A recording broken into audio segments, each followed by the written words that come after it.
SBI வங்கி வாடிக்கையாளர்கள் அனைவருக்கும் ஒரு அதிர்ச்சி தகவல் வெளியாகி உள்ளது.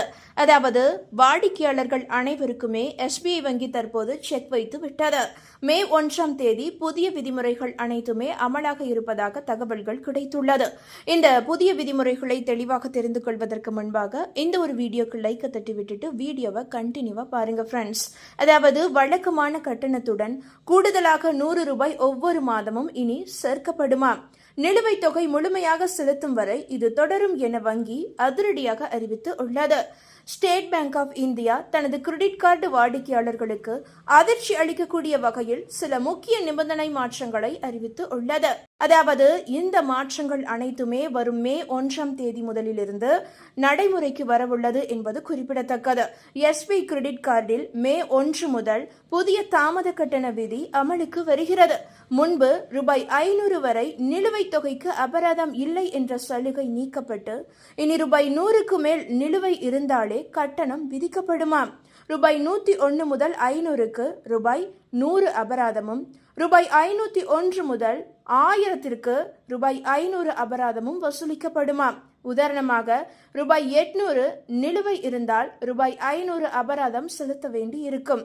அதேபோல ₹1000க்கு மேல் பழைய விதிமுறையே தொடரும் என்றும் அறிவிக்கப்பட்டு உள்ளது.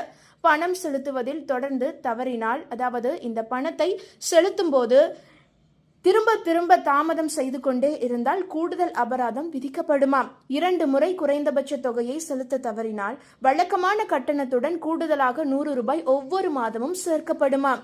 நிலுவை முழுமையாக செலுத்தும் வரை இது தொடரும் என எஸ்பிஐ வங்கி அதிரடியாக அறிவித்து உள்ளது. PPCL எஸ்பிஐ கிரெடிட் கார்டு பயனாளர்களுக்கும் முக்கிய மாற்றம் ஏற்பட்டு உள்ளது.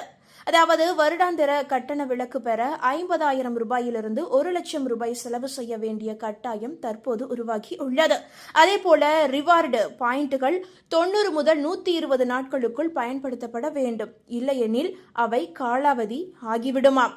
IMPS பரிவர்த்தனைகளில் ₹25,000 மேல் கட்டணம் விதிக்கப்படலாம் என்றும், ATM பரிவர்த்தனை தோல்வி அடைந்தால் 5 நாட்களில் தீர்வு வழங்கப்பட வேண்டும் என்றும் புதிய விதிகள் கூறுகின்றன. இல்லையெனில் தினம் ₹100 இழப்பீடு வழங்க வேண்டும் என்ற நிபந்தனையும் சேர்க்கப்பட்டு உள்ளது. வாடிக்கையாளர்கள் கிரெடிட் கார்டு பயன்பாட்டில் அதிக கவனம் செலுத்த வேண்டும் என வங்கி தற்போது வலியுறுத்தி உள்ளது. இந்த தகவல் உங்களுக்கு பயனுள்ளதாக இருந்தால் மறக்காம இந்த வீடியோவை லைக் பண்ணி உங்களுடைய ஃப்ரெண்ட்ஸுக்கும் ஃபேமிலிக்கும் ஷேர் பண்ணி விட்டுருங்க. இது போன்ற பேங்க் அப்டேட்டுகளை உடனுக்குடன் குயிக் அப்டேட்டுகளை தெரிந்து கொள்ள மறக்காம நம்மளுடைய இந்த குட்டி இன்ஃபோ சேனலை சப்ஸ்கிரைப் பண்ணி பக்கத்தில் இருக்க மினி பெல் ஐக்கானை கிளிக் பண்ணி வச்சுக்கோங்க. நன்றி நண்பர்களே.